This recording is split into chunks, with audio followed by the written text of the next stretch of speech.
Hello everyone, welcome to Sketching as Meditation.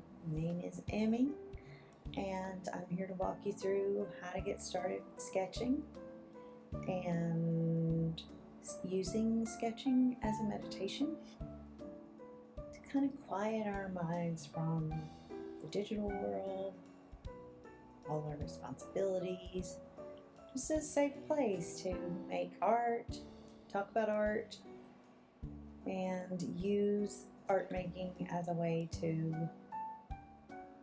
explore and think about the world differently.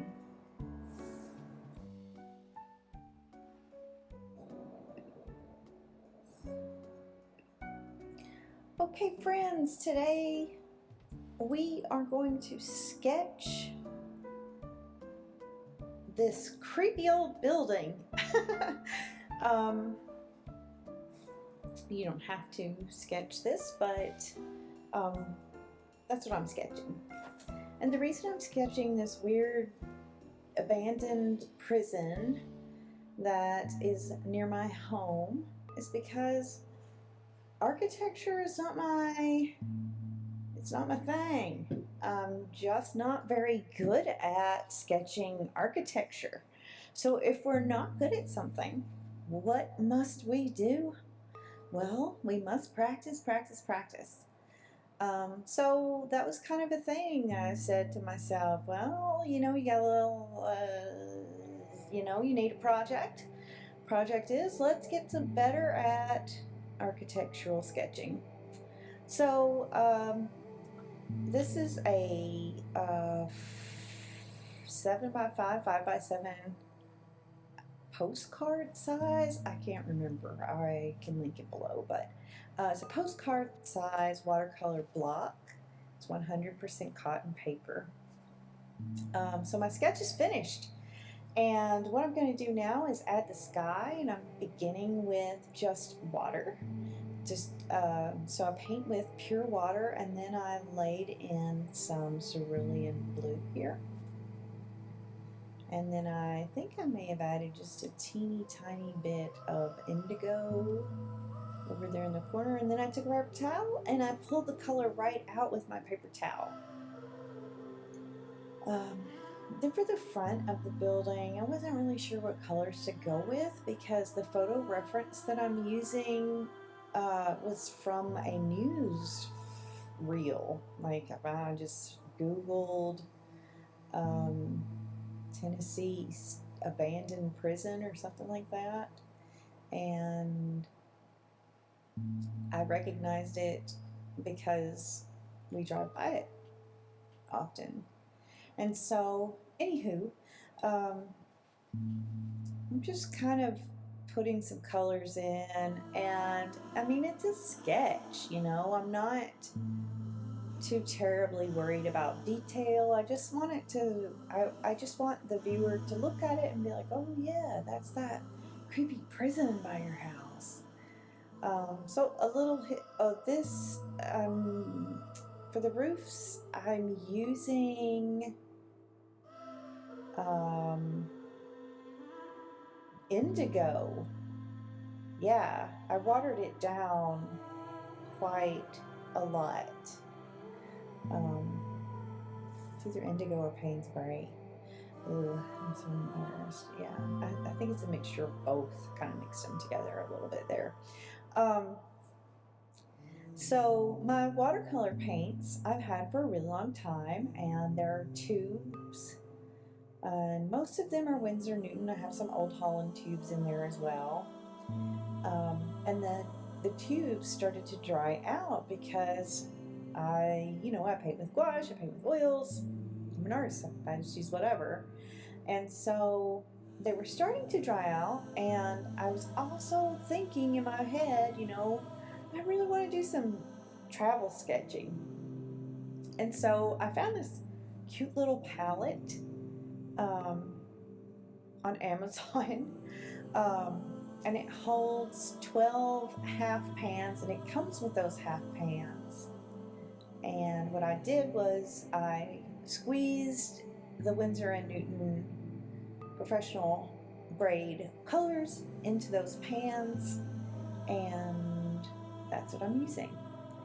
And I'm using a sable hair size 8 round brush.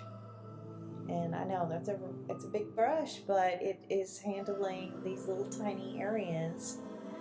And so for the windows here, I'm using a violet to fill these in. You can only really tell it's purple like right there on that side, but the hue is so saturated and rich and deep and gorgeous and buttery that it almost looks black, but violet is dark, you know. So here I am going in with some indigo, and oh my gosh, this indigo was just so beautiful. I love this color, but it was completely dried up in the tube. And so I had to work and squeeze and work and squeeze and squeeze. And finally ended up just kind of like smushing it in there with a palette knife. There's still a little bit of paint in the tube, and I'm debating whether I should just cut it open with an X-Acto knife and put the rest of the paint in there, because, you know, watercolors are great because all you have to do is add water and boom, they reactivate.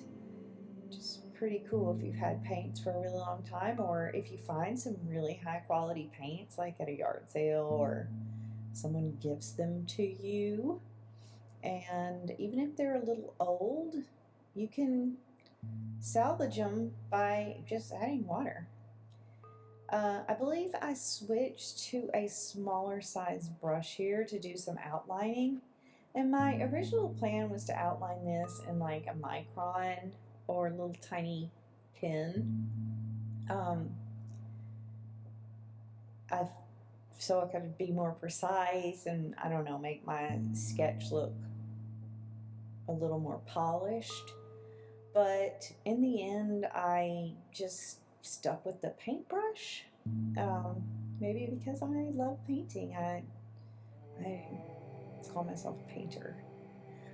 You may be asking, why did you do those windows so dark? Well, I did the windows that dark because I'm telling you, this place is big and monstrous. I mean, I did it on this tiny little watercolor pad, and so it looks small and not so frightening. But if you drive past this place, oh my gosh, it's big. It's ominous. It's creepy. It looks like a castle. The windows are broken out. I don't know, sometimes on a windy day it looks like curtains are in there blowing in the wind, and you know, that's ghost hunting is not really my jam, but this place is just fascinating to think about, all the history of the prisoners and anyway, the architecture is very pretty, and look, I'm learning something.